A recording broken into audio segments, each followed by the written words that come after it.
All right, everybody, welcome to Math with Grace. Today we're going to be working through Math 7, Book 703, Lessons 11 through 15.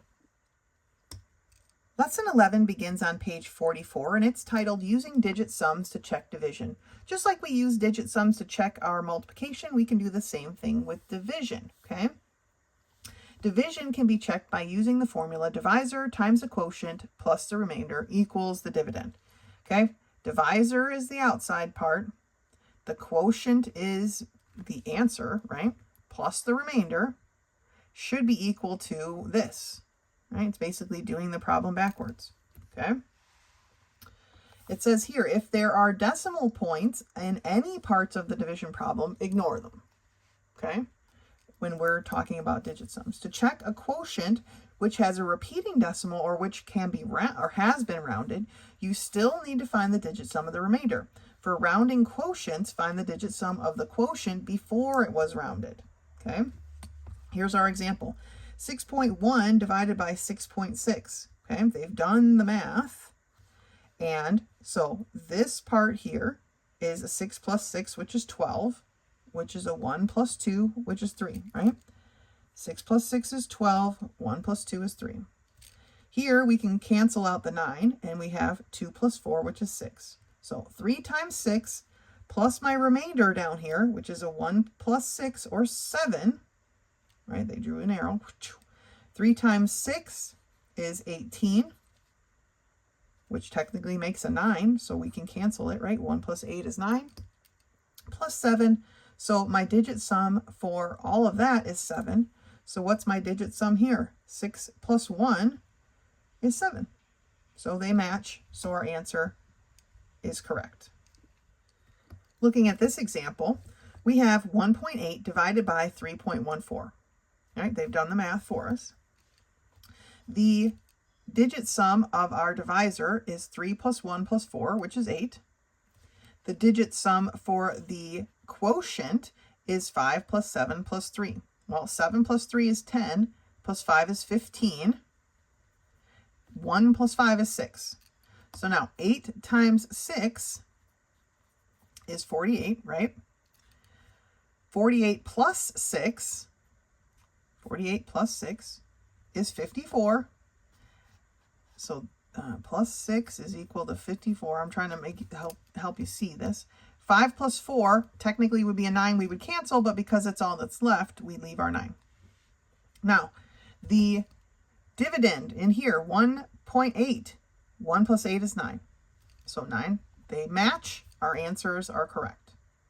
All right, so for this lesson here on page 45, they already have done the work for us, and we are just going to check it, right? See if it works out. It says put an X after the remainder if it does not check out right. Okay.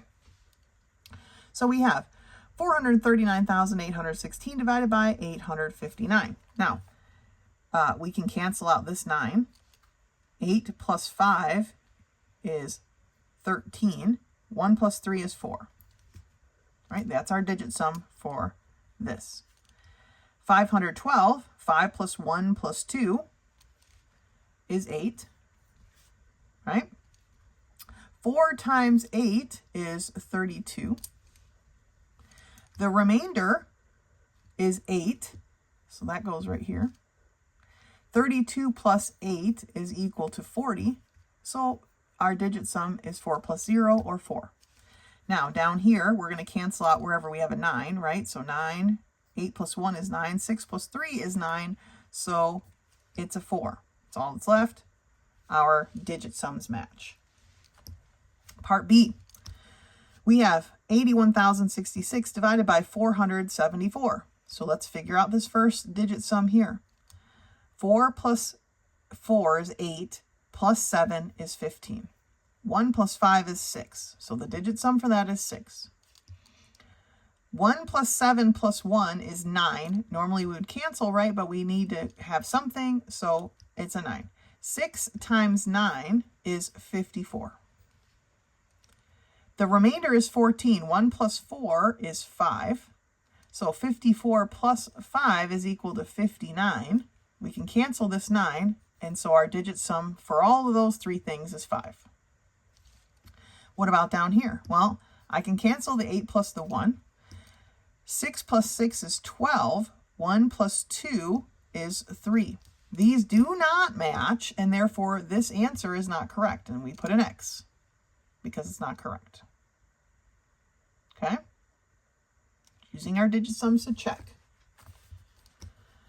Check using digit sums. Put an X after the quotient if it does not check out right. Okay? Okay. We have 644 divided by 348. Let's check it out. 3, 4, 8. 3 plus 4 is 7, plus 8 is 15. 1 plus 5 is 6. 1,203 is 1 plus 2 plus 3, which is 6. Okay, there is no remainder, so 6 times 6 is 36. Typically, we would cross it out because we don't need a 9, but we have to have something. So it's a 9. Down here, we're going to still cross out our 9s, which is an 8 plus a 1. And then we have a bunch of stuff left over, right? We have 4 plus 6, which is 10, plus 4, which is 14, plus 4, which is 18. 1 plus 8 is 9. So we're good. The answers are correct. Taking a look at part B, we have 67,438 divided by 353. Okay, 3 plus 5 is 8. 8 plus 3 is 11. 1 plus 2 is 2. So that's my digit sum there. We can cross off this 9. 1 plus 1 is 2. 2 times 2 is 4, so my digit sum is 4. Now, for this part down here, the dividend, we can cancel out what makes a 9, which is that 6 and that 3. 7 plus 4 is 11. 11 plus 8 is 19. We can cross off the 9 and put a 1. This does not match. 4 and 1 do not match. This answer is not correct. Okay? Let's look at the next two. Number 3. Part A. We have 7.5 divided by 6.2. Okay? 6 plus 2, remember it says when we're working on digit sums, just ignore the decimals. 6 plus 2 is 8. 1 plus 2, we don't need this 9. 1 plus 2 is 3. Okay? 8 times 3 is 24. There is a remainder of 42. 4 plus 2 is 6. So 24 plus 6 is equal to 30. So our digit sum is a 3. Don't worry about the approximation. Remember it says here for rounded quotients, find the digit sum of the quotient before it was rounded. So that's what we've done. Now, the digit sum of 7.5. 7 plus 5 is 12. 1 plus 2 is 3. So our digit sums match. Our answer is correct. Let's look at part B. We have 5 divided by 3.6. Okay? 3 plus 6 is 9. Normally we'd cancel that, but it's all that's there, so we have to keep it. 1 plus 6 is 7. Okay? 9 times 7 is 63. Our remainder down here is 24, so 2 plus 4 is 6. 63 plus 6 is 69. I can cancel the 9 and keep the 6. Okay, so my digit sum is a 6. The digit sum here for 5 is literally just a 5, and therefore these do not match. 6 and 5 do not match. This answer is not correct. Okay? So that's how we use digit sums to check our answers. All right, that's it for lesson 11. Go ahead and finish off the We Remember and meet me back here when you're ready for lesson 12. Lesson 12 begins on page 49, and it's titled Rounding Mixed Numbers to the Nearest Whole Number. To round a mixed number to the nearest whole number, we first have to decide if the fraction is greater than or less than 1/2. Are we halfway there or not? If you're not sure, we double the numerator. If the doubled numerator is smaller than the denominator, still, the fraction is less than half. If the doubled numerator is larger than the denominator, then the fraction was already more than half. Okay? Seeing here, 5/12. Okay? If I double my 5 and make it a 10, it's still less than 12. So therefore, the whole fraction is less than half. Okay? 3/8. If I double my 3, it becomes 6/8. 6 is still less than 8. Therefore, this fraction is less than half. For 7/8, though, if I double my 7, I get a 14. 14 is greater than 8. Therefore, the fraction itself is greater than 1/2. Okay? And this is where we get to round. This is how we decide what's roundable. If the fraction is less than a half, we round down just by dropping the fraction off. We just don't include it at all. If the fraction is equal to or greater than 1/2, you round up by dropping the fraction and making the whole number one more. Okay? So look at this example. 10 and 1/8. If I double 1, I get a 2. 2 is still far less than 8, and therefore, to round down, we would just call it a 10. We would just get rid of the 1/8 altogether. 71 and 3/4. Well, if I double 3, it's going to be greater than 4 because it becomes a 6. Therefore, this fraction is greater than a half, so we're going to round up. Rounding up says we still drop the fraction, but we make this 1 in the 71 a 2. Okay? For here, I have 44 and 11/16. Now, if I double 11, it's going to be a 22, which is greater than 16, so I'm rounding up. Okay? I'm going to take the fraction off and change this 4 to a 5.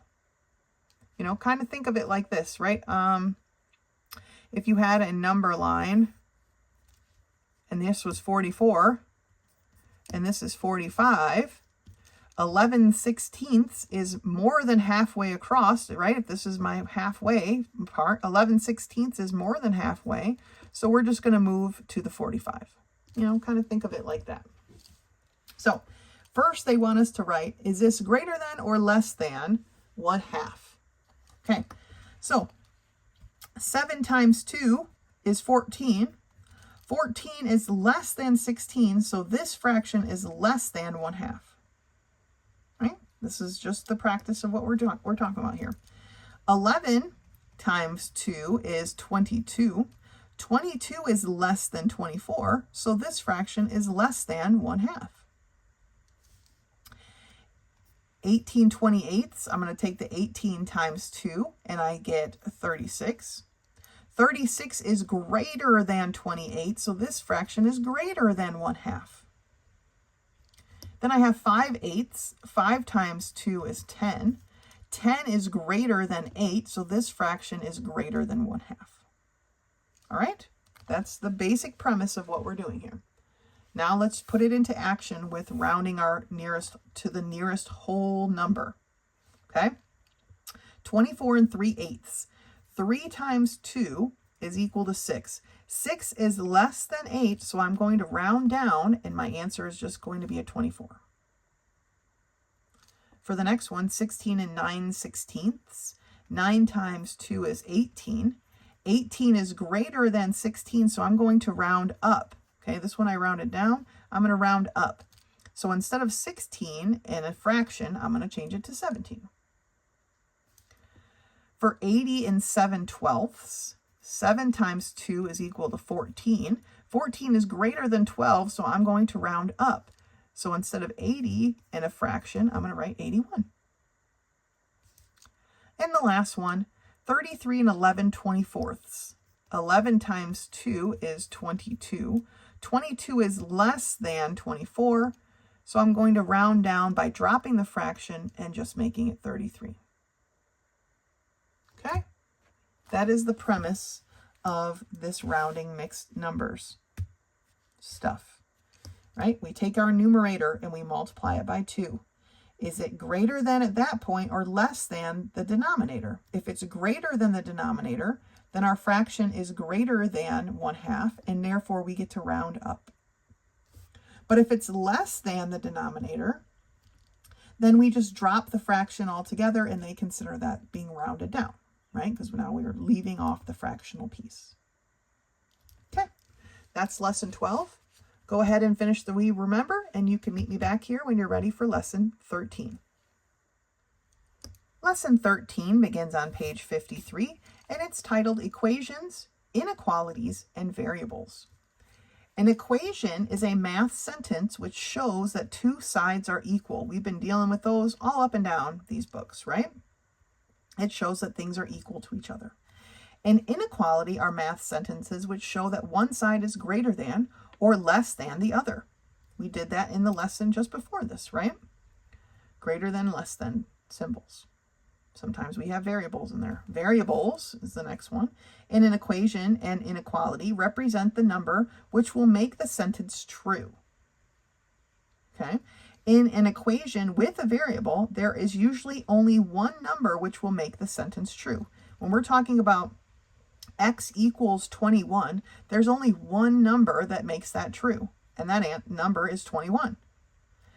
2y plus 5 equals 9. There's only one answer that will make this true.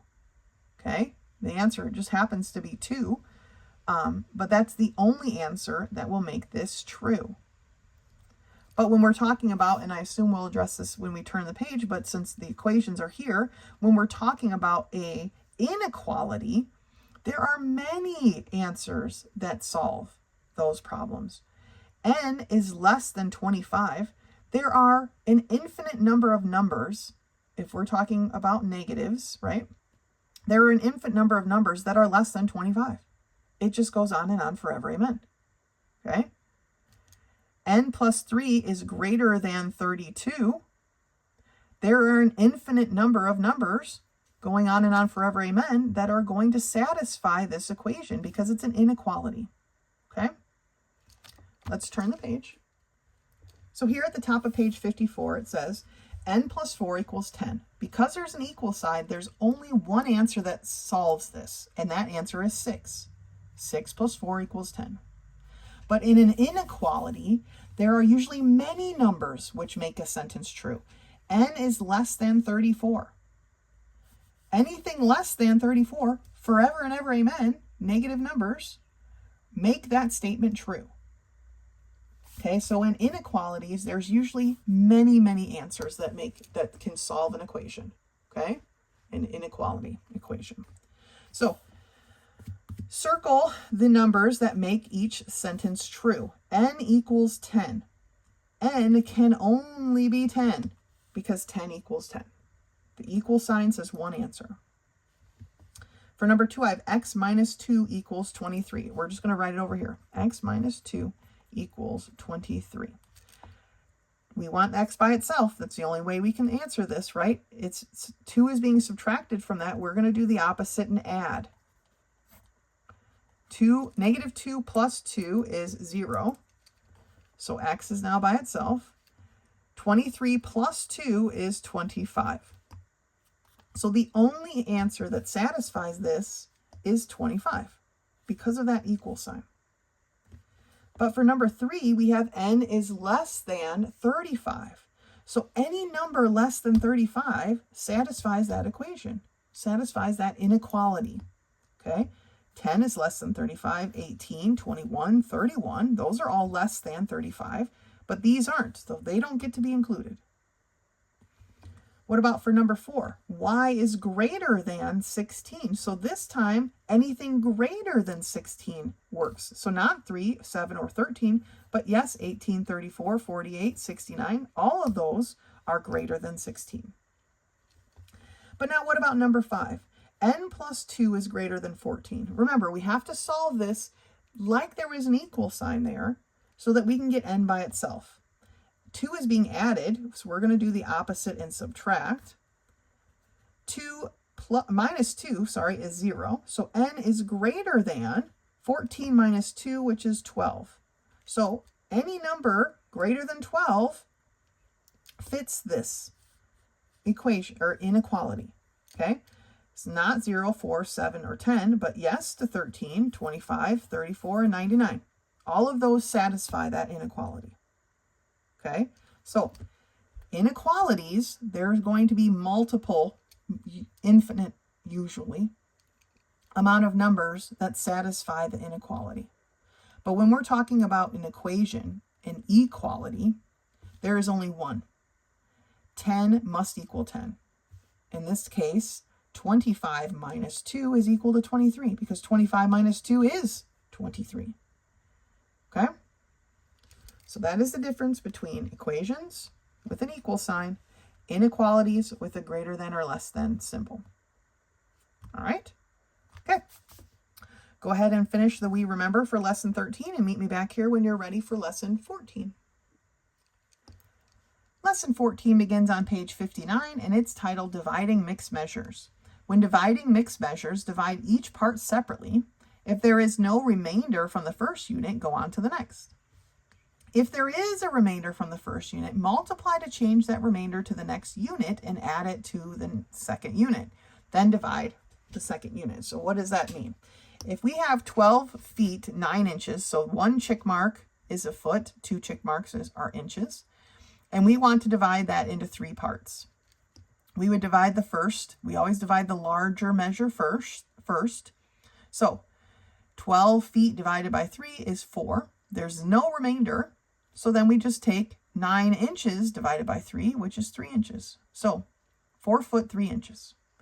But if we have a remainder, 42 hours, 16 minutes divided by 4, right? Say we have to stand guard for 42 hours and 16 minutes, but there's 4 of us. How long do each of us have to stand guard, right? So 4 goes into 42 10 times, but there's a remainder of 2.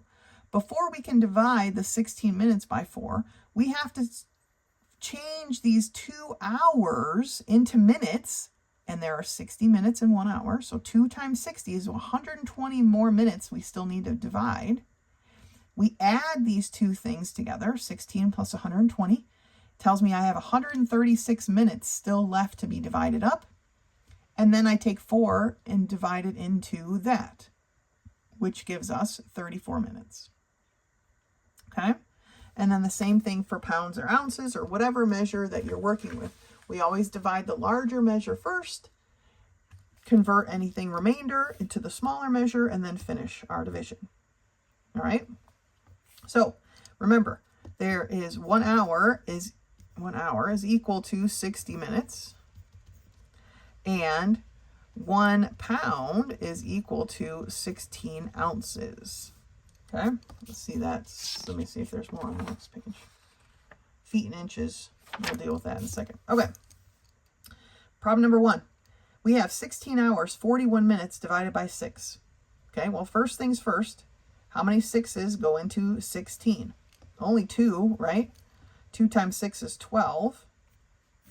And that leaves me a 4-hour remainder. But I can't divide anymore here, so I need to change this over to minutes so that I can finish. So this is going to be times 60. 4 times 60 is 240 minutes. I add these two things together.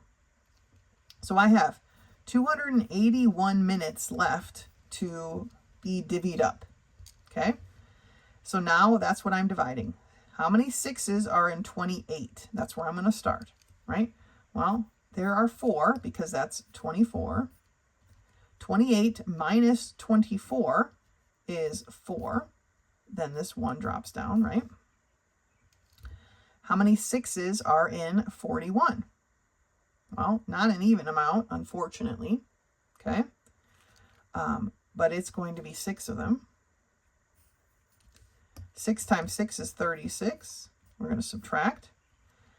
41 minus 36 is 5. So remember how we write this. This is our remainder. We're going to put the remainder over the divisor. So 5/6 minutes. We label our parts when we're done. 2 hours, 46 and 5/6 minutes. Okay. It doesn't say to round, so we're not going to round. And that's our answer. Let's take a look at part B.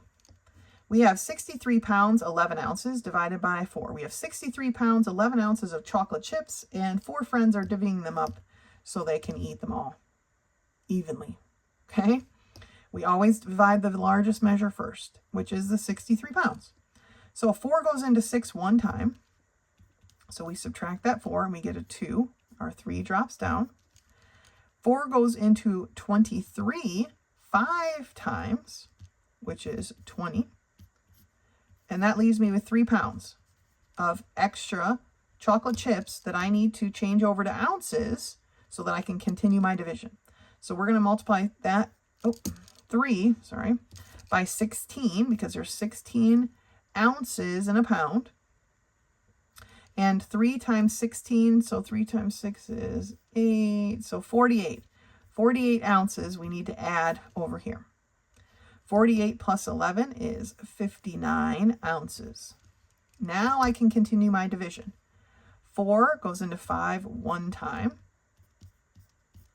and that has a remainder of 1. This 9 drops down. 4 goes into 19 4 times, which is 16. And there is a remainder of 3. This 3 goes in the numerator and this 4 in the denominator, and then we label. 15 pounds, 14 3/4 ounces is how much chocolate chips each kid gets. That's a lot of chocolate chips. Let's turn the page and do a few more.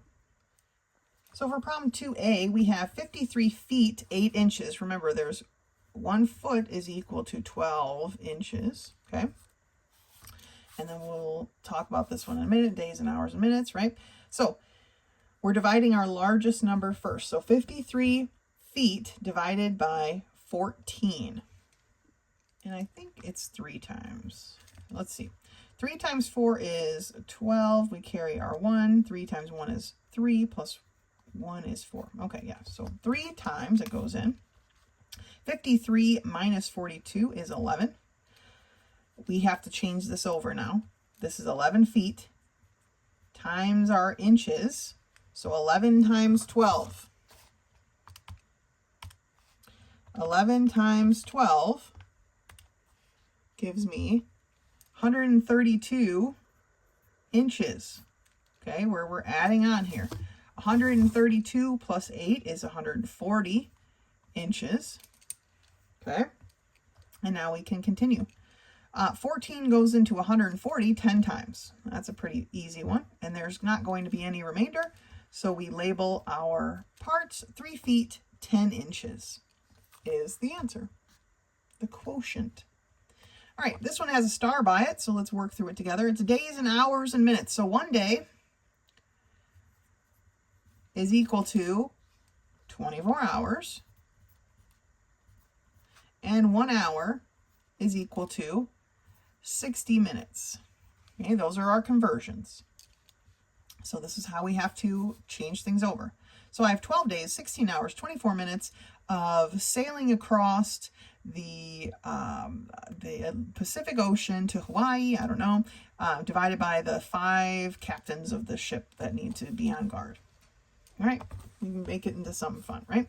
So 5 goes into 12. How many times? Well, 2 times, right? Because 5 times 2 is 10. And that leaves me 2 days. I'm just going to call it a D. That I need to change over to hours. So 2 times 24 tells me that's an extra 48 hours to be added on here. And that is going to give me 64 hours. Now I need to divide up. Okay. 5 goes into 6 1 time. And 5 goes into 14 2 times. And that leaves me with a remainder of 4 hours that I need to change over to minutes. Remember, there are 60 minutes in an hour. So 4 times 60 is, if you're not sure what 4 times 60 is, 4 times 6 is 24. And then put the 0 on from the 60. So 240. So I have a total of 264 minutes I need to divide up now. 5 goes into 26 5 times. Okay. Then how many 5s are in 14? There are 2. So my remainder is 4 minutes. So I put that 4 over the 5, which I've been dividing by, and I have my minutes. And I have my hours, and I have my days. So each captain has to captain the ship for 2 days, 12 hours, and 52 4/5 minutes. Okay? this may seem overwhelming at first, but we're just taking it one part at a time. So when you divide your largest measurement, you're always going to divide that first. If you have a remainder, you need to convert that remainder to the smaller measurement. And in this case, we were talking about feet and inches. So if I had 11 feet left over, I need to multiply that by 12 because there are 12 inches in 1 foot. And that gave me 132 inches that I added to my other inches. And then I continued my division. Okay? And in this case, we had to do it 3 times. But that's okay. Well, technically twice. But we had 3 pieces of division to do. But that's okay. Just take one piece at a time. Okay? Careful with your conversions. Make sure you're checking your page 0. It's possible that the conversion is written there. It's a useful page. If not, it's a pretty easy Google search or ask an adult. And we can work our way across.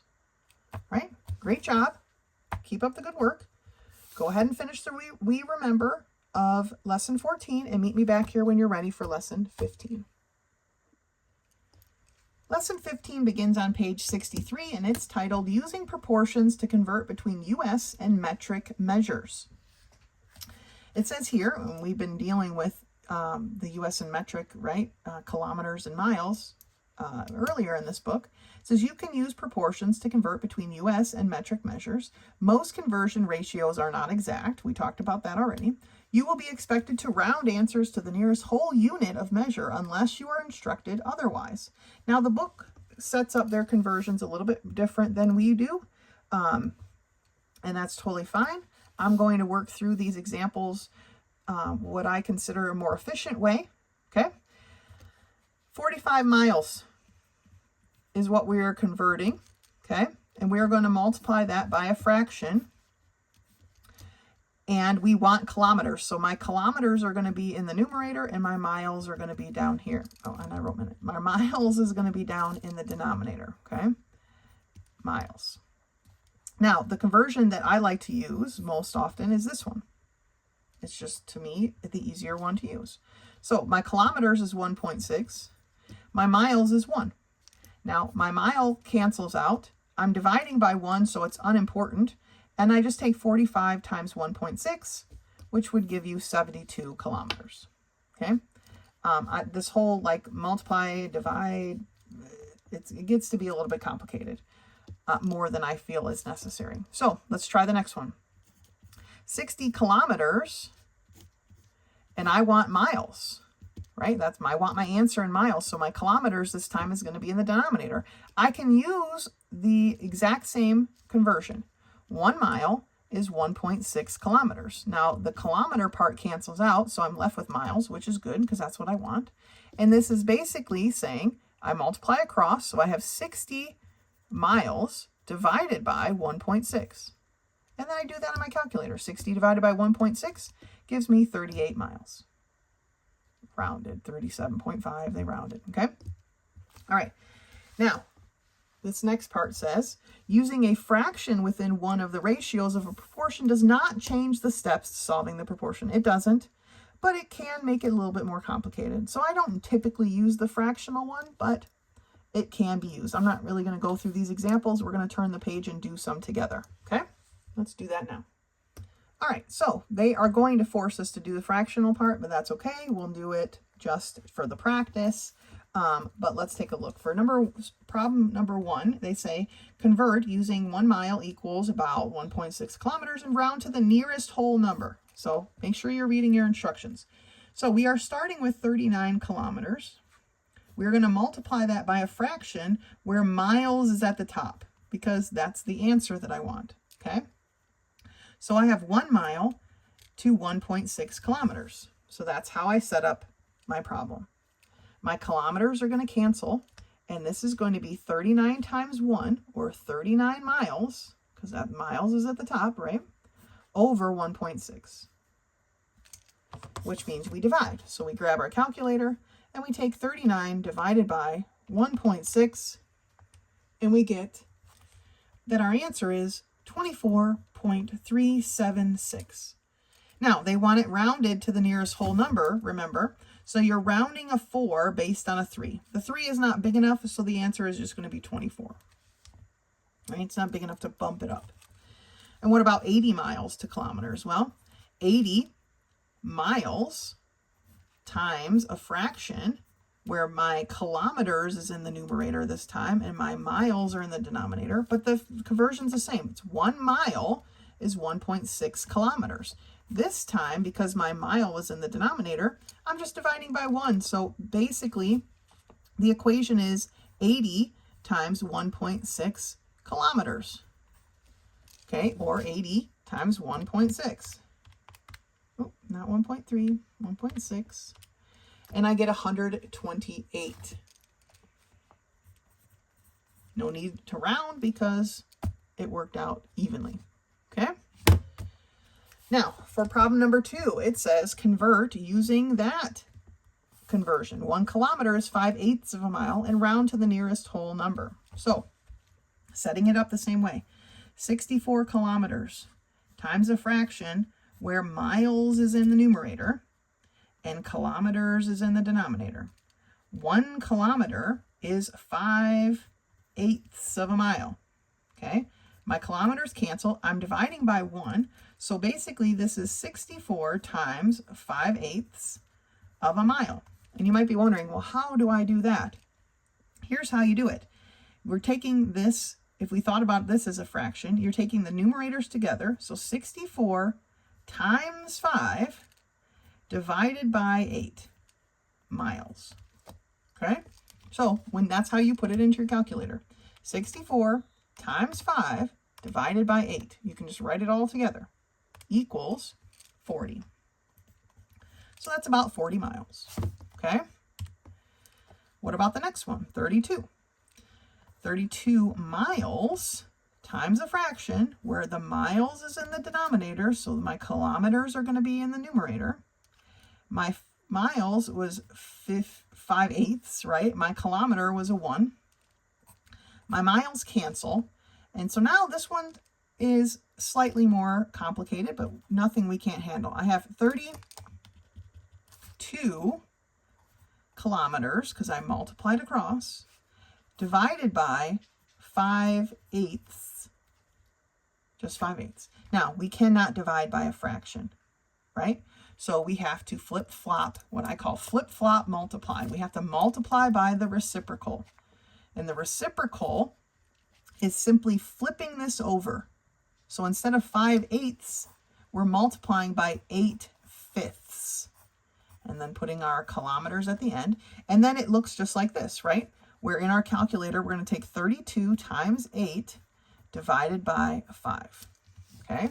So 32 times 8 divided by 5 all at once.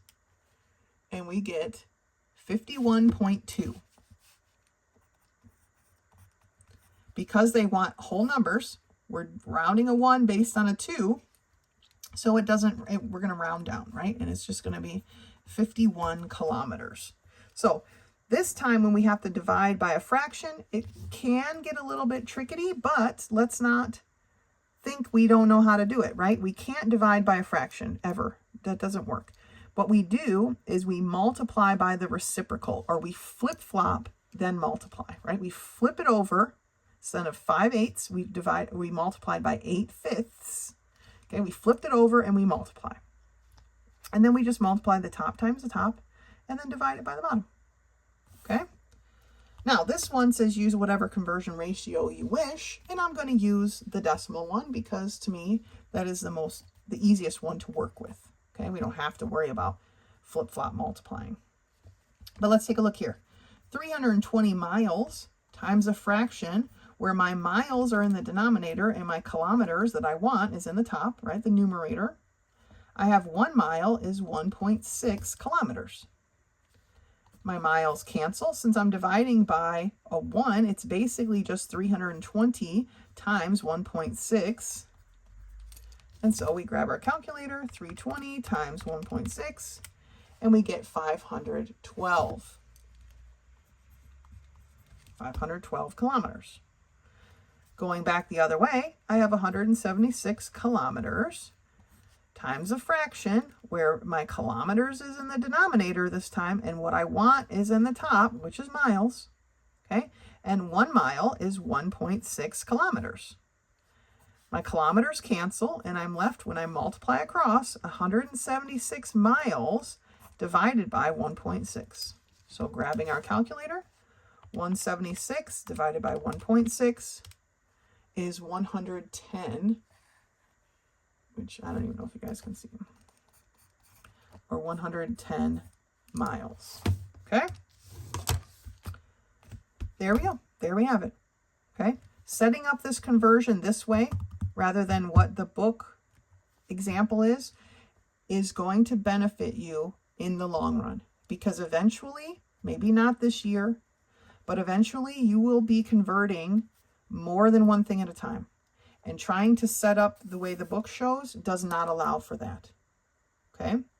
So let's learn it this way now, even though it's not the way the book shows it. Let's learn it this way now so that we can be prepared for the future of our math journey. All right? Okay, that's it for this book, right? Once you finish the We Remember of lesson 15, you'll take your test, which was in the middle of the book, and you'll be finished with book 703. As always, if there's any questions, do not hesitate to contact me. Otherwise, until next time.